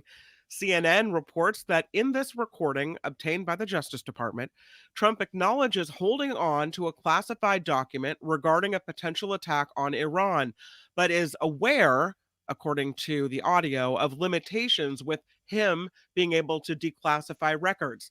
The DOJ is investigating Trump's handling of classified material following his exit from the White House. Don't talk to me that way. Yeah. You can sense a theme here with presidential people in cars, yes? Well, no? what did I say, though, about, what did I say, just to remind everyone, what did I say about Trump and the paper that he waived, saying that it was a classified, everybody's talking about, look at this, they're drawing up plans to invade Iran, blah, blah, blah. We don't know that. We don't know what was on that paper. He was in a back and forth with Milley. He was in a grocery list. Yeah. Yeah. He said that that's what was there, and he said it was a classified document. Now, the fact that he acknowledged that it was a classified document, that's a separate issue and perhaps the more significant one. But I said at the time, and we were one of the lone voices on this show that said it, just because Trump said that's what is on that paper doesn't make it so. And sure enough, now under subpoena, his attorneys are saying, we can't find a paper like that. We can't find anything in all of his stuff that is that thing he said it was, a description of a strategy to invade Iran. So go ahead. Also in a vehicle, it is former Vice President Mike Pence. He will not be charged in connection to classified documents found at his Indiana home. NBC News reporting the Department of Justice informed Pence's attorney the investigation is closed and no charges will come. This Cuatro Caños Mas. Yeah, Cuatro Caños Mas. There you go. This comes as the former vice president is expected to announce his bid for president next week. There you go. The Earth's supply of wheat is in some trouble. Dangerous shock due to extreme heat and drought. New research published in the journal NPJ Climate and Atmospheric Science looks at a worst-case scenario in which extreme weather hits two key regions for wheat in the same year, taking down winter crops in the U.S. Midwest and the northeastern China area. The study finds the conditions that would push wheat crops beyond their tolerances becoming more and more likely. There is a man under arrest now. You can kind of see him up here on the main altar at St. Peter's Basilica. Oh, yeah. He was nude, it looks like. Naked nudie. Yep, wow. He's under arrest for stripping This is naked. a word from the Lord, and he's not happy. He's not happy, I'm sure. That goes without saying. This man is under arrest after stripping naked nudie at the Vatican to protest the war in Ukraine. Yeah. What? A Vatican source says the man was visiting St. Peter's Basilica on yesterday, when he took off his clothes and stood naked on the church's main altar. What? You can't do that. There's Vatican never been guards, anything like this. Well, I think that's probably true. There probably hasn't been anything like it. Vatican guards very carefully got him down, careful to avoid all the important bits, and they handed him over to the Italian police. Wow, you can that's see pretty everyone brutal. with their What cell can you tell phones us about the snapping. scene? The scene is pretty naked. It's a naked guy, Larry, at the Vatican. Naked guy at the Vatican. Wow, that is quite the picture, though. I hats off to the photographer. Oh, look at all the people with their with cameras phones out. up. Oh my Yeah. God, it's funny. Well, I mean, you do that when a naked guy climbs up onto the main altar in the, Vatican at the They have their Basilica. own Vatican police force, but I think things are getting a little more, shall we say, out of control than they used to be. Vatican. I mean, there's guards always been took him down. There's always been the crazies who throw paint or grab a hammer and hit the pietà or whatever, But and maybe it's just one more crazy. But this is, it's. I applaud nudity, though. I got to say that. Yeah, almost in any venue, but not the Vatican. It's not. It's sacrilegious, or it's disrespectful, even if you're not Catholic. Yeah, I think so too. I mean, and I understand the reason for the protest, which is, calling attention to the war in Ukraine. Well, what does the Vatican have to do with the Russia-Ukraine war? Judy I is will asking. say that he achieved his purpose. If he was looking for international headlines, mission accomplished. Yeah, you're right. Governor Gavin Newsom, also in a vehicle, has written to counties and social districts. Can you see my theme here? I did it on purpose. I do. Very impressive. Written to counties and school districts across California to warn against handing down book bans. The governor says any district or library that removes books from shelves will be asked to provide the state with documentation about their policy. Why? The governor's warning comes after efforts in other mostly Republican-led states to ban books that are considered sexually explicit. Governor Newsom calling such actions suppression of ideas that may be considered unconstitutional. Meta. Well, already we talked about it in the first segment about it's happening in the Bay Area. It is indeed. Meta unveiling its new virtual reality headset. The Meta Quest 3 will be 40% thinner. It'll have updated resolution and displays. In a video on social media, Zuckerberg says it's expected to start at $499 when it goes on sale this fall. Yeah. So go on ahead, slap that thing on your head, escape reality. It's all good. I got two of them thinking they were going to be the biggest thing, because I felt if I just got one for myself, that Courtney would want one. They literally, I took mine out. I was looking for a tennis virtual reality. Couldn't find a good tennis game there in virtual reality. And so, say virtual reality, it's, and she's never unboxed hers. So it was a total waste of money. Yeah, I don't even want to. What? Meta has. Yeah. Yes. Thank you. And now it's outdated because now the 3's coming out. Right. So. I should push them to Albert. He can jailbreak them somehow and make them more. We can sell them on eBay or something and support the show. Go ahead. California lawmakers are considering whether teenagers should have access to drug treatment without parental consent. San Francisco Assemblyman Matt Haney says it's reckless and irresponsible to turn away youth seeking recovery. Haney's bill would allow physicians to enroll teens over the age of 16 in treatment without prior permission from their parents. The bill has passed the state assembly with bipartisan support, and it now heads to the state Senate. Mr. Garvey. Yeah, World Series champion, considering running for an open U.S. Senate seat here in California. He is this guy's got such great recognition. He was always thought of as someone who might get into politics, Steve Garvey. But go ahead. Name is Steve Garvey, might run as a Republican next year for the seat now held by Democratic Senator Dianne Feinstein, who is not seeking re-election. The 74-year-old Garvey played for the Dodgers and for the Padres. And that race, the Senate race, already includes several Democrats, Congressman Adam Schiff, Congresswoman Katie Porter, Congresswoman Barbara Lee, and possibly the former baseball player Steve Garvey. So, I don't know. Would you vote for him? He's a Republican. I most certainly would not, but particularly in that field, my God, you got to that field is so good. That's one of the strongest fields in American politics, the one you just described. Yeah, it's going to be an interesting race to see what happens. I don't see a Republican winning for Senate in California. I vote for him for my Little League coach, and I'd vote for him to manage my Major League Baseball team. But I don't see anything beyond his good looks, his rugged good looks, to recommend him for political office. Well, lastly, because I know we need to get to the movies with Michael Culture Snyder. Blaster, yeah. Yeah, but I want to let you know that Sacramento officials, and this is the bridge in Sacramento, they're lobbying for the Oakland Athletics to consider moving to the capital city if the team's proposed deal with Las Vegas falls through. Wow. There is nothing in our history that quite compares to this. That's right. The Sacramento A's. history. Yeah, Sacramento A's, I like it. Greater Sacramento Economic Council CEO Barry Broom says he has written to Baseball Commissioner Rob Manfred and argued that Sacramento is a better financial deal than Vegas. Sacramento facing one big roadblock. The chair of the State Assembly Ways and Means Committee, Daniel Monroe Moreno, opposes this whole idea.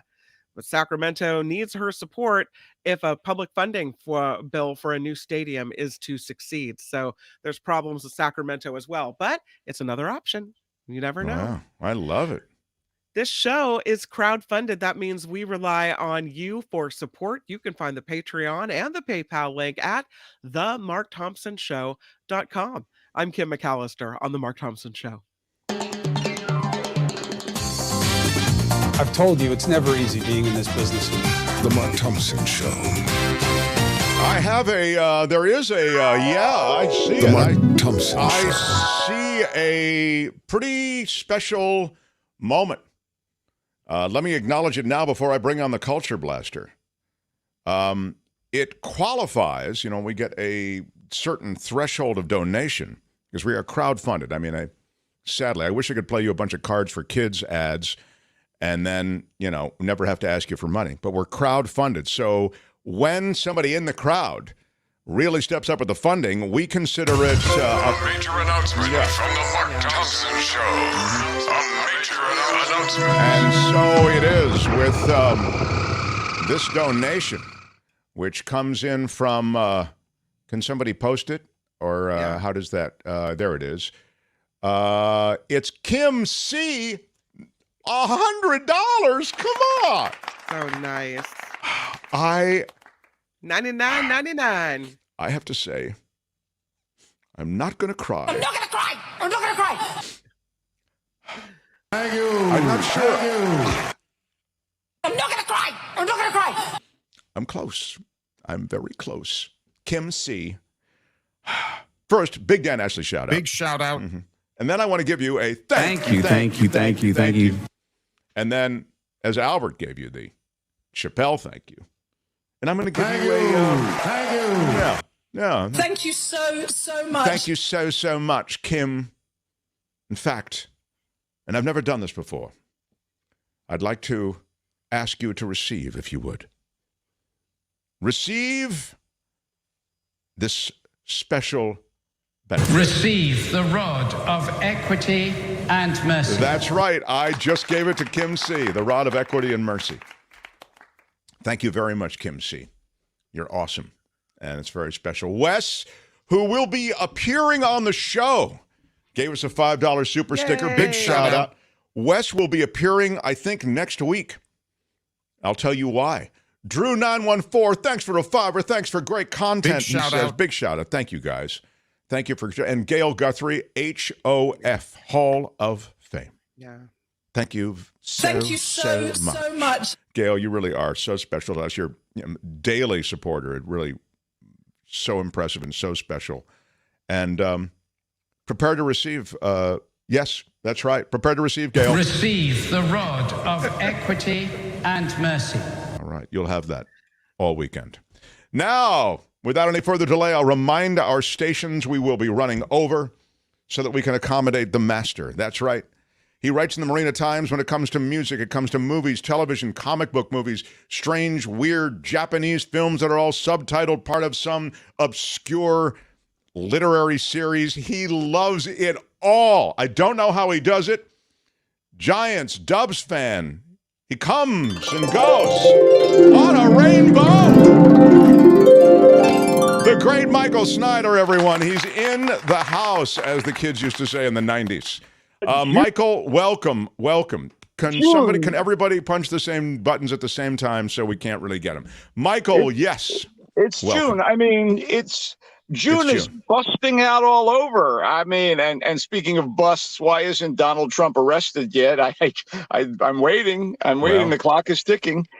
Greetings to you, Mark, Maven of the microphone, to Kim, Queen of the North Bay, to Albert, King of K-pop, and to Tony. I have no title for him, but wow. Thanks, Tony. Yeah, that was very good. Albert, thank you. You really went around the horn. Kim, how are you? Yeah, so well done, Michael Snyder.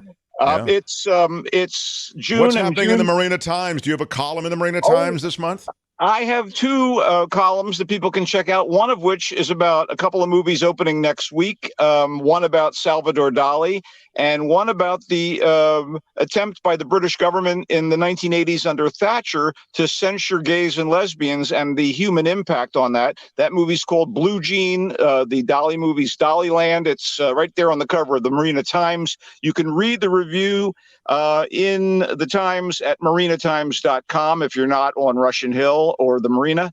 And there's a piece on summer in Los Angeles and San Francisco and how the climate differs so radically. Look at you with two columns. I love it. Of course. I do want to say it's Pride Month, and because it's Pride Month, I am proud to be an ally to the LGBTQ plus community, and I will be making an appearance in the crowd tonight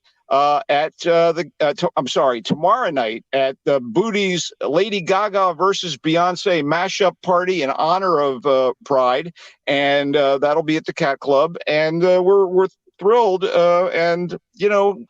Do you, Michael Snyder, Gay Pride Month, do you take your cornerstone look beret and make it rainbow colored, or do you leave the kind of navy blue dark beret? I actually keep it as it is, but I am a rainbow, baby. I am a living rainbow. That's the way I look at it. You are a living rainbow. It's true. Where are you starting with these with the reviews? I guess Spider-Man is pretty big, isn't it, coming out?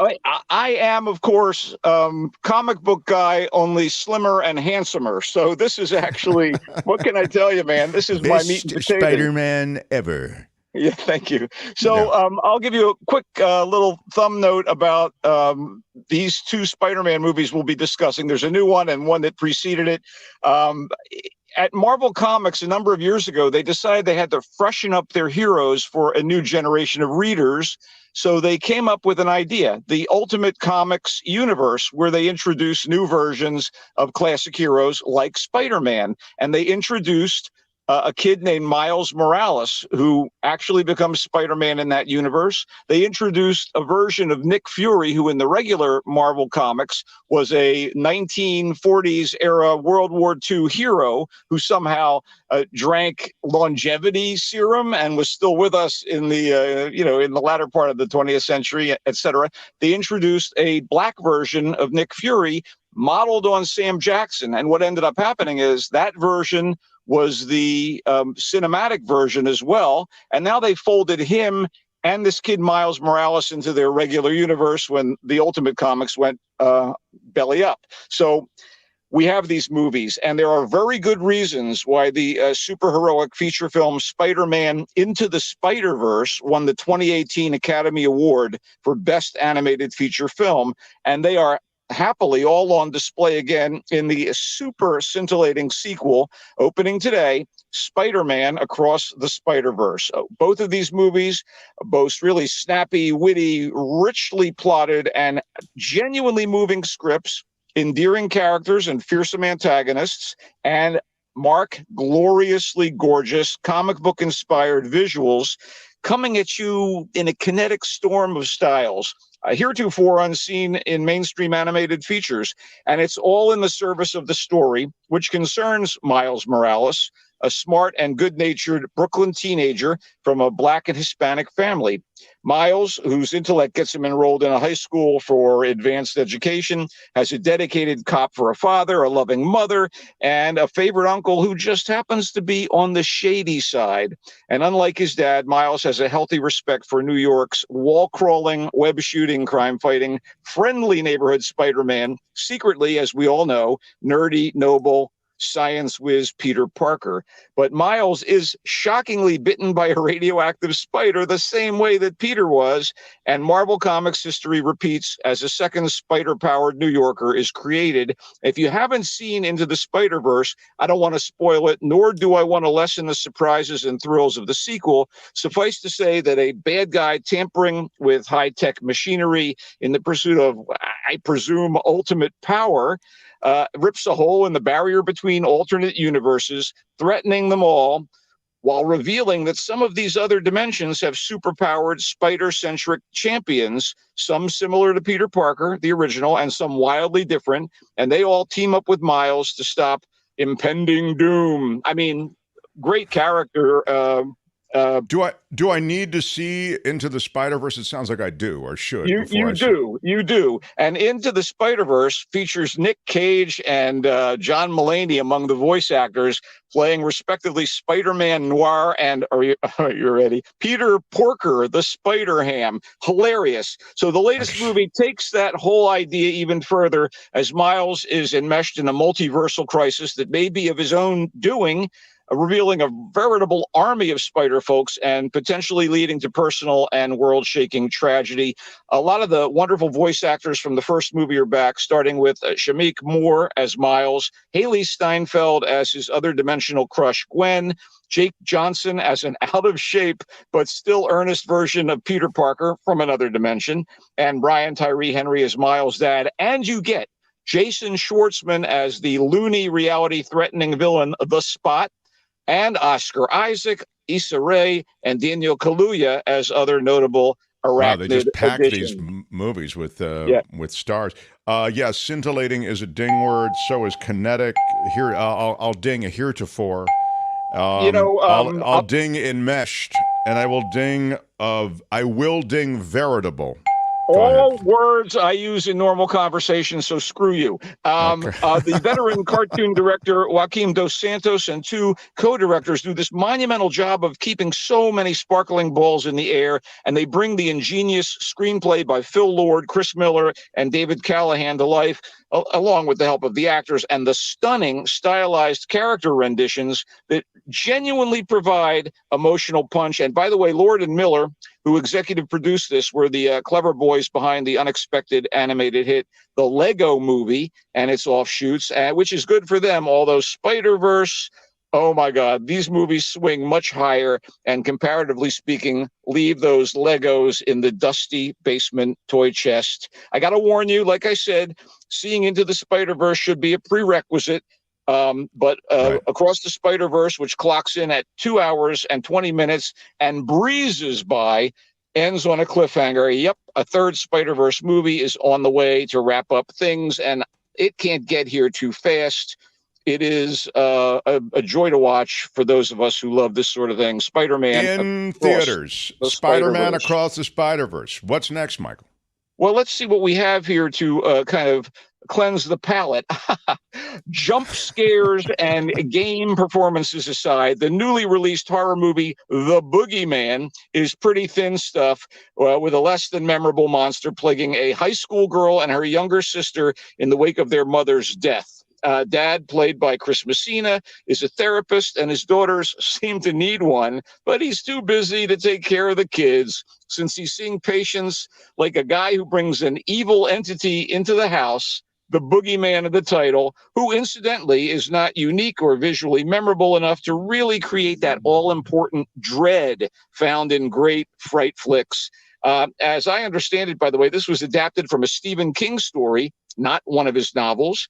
And I can't imagine it's among his best. There is so little to it that I thought it might have actually been adapted from one of King's Post-it notes, maybe from an expletive when he stubbed his toe. I don't know. Anyway, there seemed to be expletive's a ding word. Yeah, Yep. There seem to be certain similarities with a much, much better movie about a broken family preyed upon by something hiding in their house. That would be The Babadook.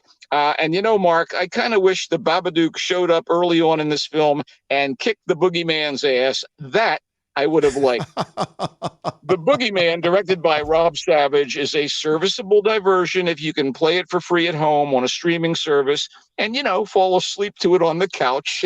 I mean, with a name like Rob Savage, I expected something more savage. Wait, I have another genius idea. Down on his luck, 1950s jazz pianist has a psychotic break and starts killing people with his piano bench. Beware the Boogie Woogie Man. Now, I just need financing. Never mind. What? Yeah. The Boogeyman's in theaters, and as a loser, you think wait for it for streaming is what you would say. Yeah, absolutely. What's next? Great Boogier. Back in the 90s, the filmmaker Abel Ferrara made really good, gritty films about the seamy underbelly of society. King of New York, Bad Lieutenant, and Ms. 45 were standouts. Well, it's 2023, and Ferrara has made Padre Pio, a turgid movie about the historical figure. Wow, turgid is such a ding word. It's disgusting. Yeah, go ahead. Whose name is the film's title. Padre Pio, played in an all-too-modern fashion by the woefully miscast Shia LaBeouf, is a tormented priest who lives in an Italian village that's experiencing terrible post-World War I economic travails. So with the help of the local cops and town officials, the area's rich landowners are exploiting the newly returned veterans of the Great War who are desperate for work. They're confronted by brutal working conditions for piddling pay, so some of the returned Italian soldiers are espousing socialist, or dare I say, communist ideas, and the establishment power brokers are dead set on crushing the upstarts in a rather fascist manner. And it's the beginning of Il Duce's right-wing movement, black-shirted thugs and all. And election Padre Pio is going to defend the community against it? Well, you know what? There's an election. It's going to decide the next ruling party, and it throws the entire town into a frenzy.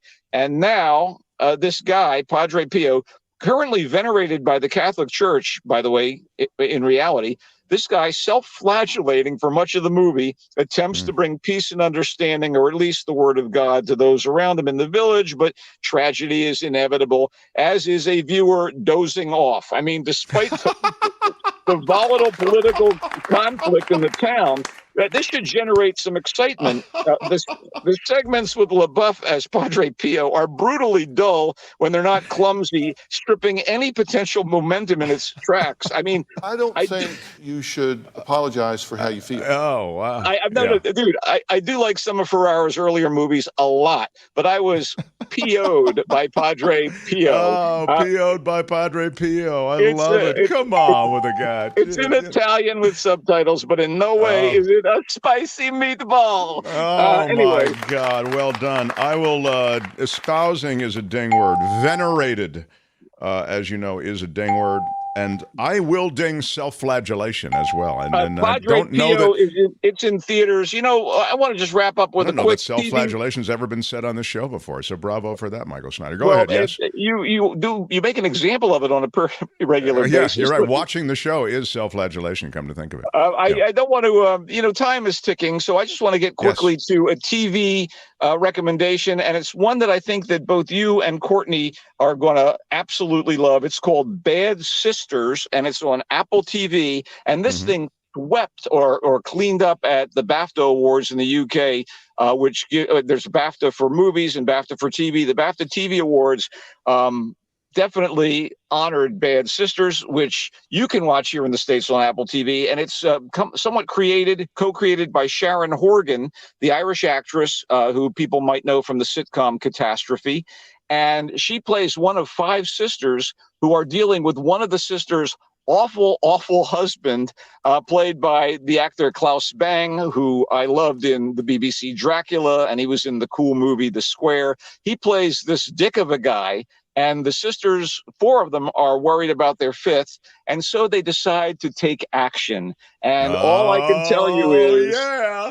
It is really, really good. And it is absolutely, like I said, something you and Courtney are going to gobble up. 10 episodes, Apple TV, Bad Sisters, Sharon Horgan. I tip my beret to you, ma'am. That is. And in the chat, those who've seen Bad Sisters seem to agree with you. They loved it.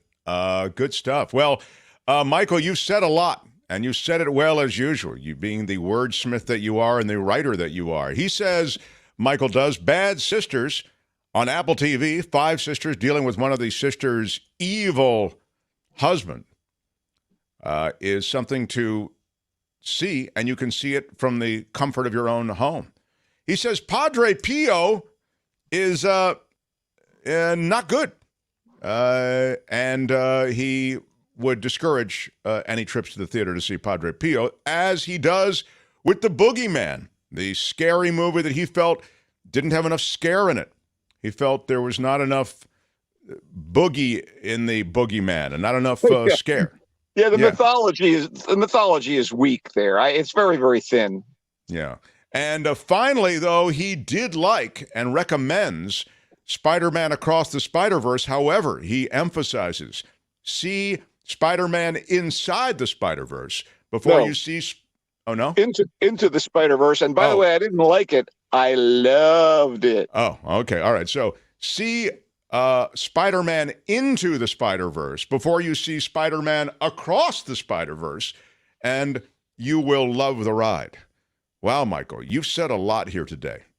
You've also noted 2 columns in the Marina Times, which I'm particularly excited to pick up. And you can find the Marina Times online as well, themarinatimes.com. Michael, any last comments before you say goodbye to a loving audience? Well, go Giants, number 1. Number 2, nobody puts baby in a corner, but you actually push me to the very limits of the week's programming by dumping me at this point in time. But love you, love the audience. Everybody have a great weekend. Happy Pride to our gay friends, and I'll see you next week. Bye-bye, Michael. He comes and goes on a rainbow. A loud harp. My favorite way to end the week. That was good stuff. It was great stuff. What do we have to do? I ask you, Albert. You are running the show still. Albert, thank you. Yes. A diminished Albert because he is ill today. Do I have anything to do, Albert, before I say goodbye? I think we're all checked out. We're ready to go. This is a sad fact then. because I think we've learned a lot about ourselves this week. Yeah. I've learned that not everybody's supportive, but the people who are super supportive. And that's what I love. And we've seen some super support today, and I want to thank all of you who've stepped up. This YouTube universe is a wild one, right, everyone? Yep. You've got the demonetization, and you can't say this, and you can't say that. But for the most part, we get through a lot of significant stuff, and I think, honestly, it's all working out. So, on Monday, I will share some information related to our YouTube world. And we are on our way to 11,780. That's right. All I need is 11,780, I know. Nikki's show. I'm Shadow Stevens for the Mark Johnson Show. Yeah, Shadow. Bye-bye. Nikki's show is already underway. Go over there and show her some love. Thanks, everybody. Bye-bye. Till Monday. Thank you, Kim. Thank you, Albert. Thank you, everyone. Bye-bye.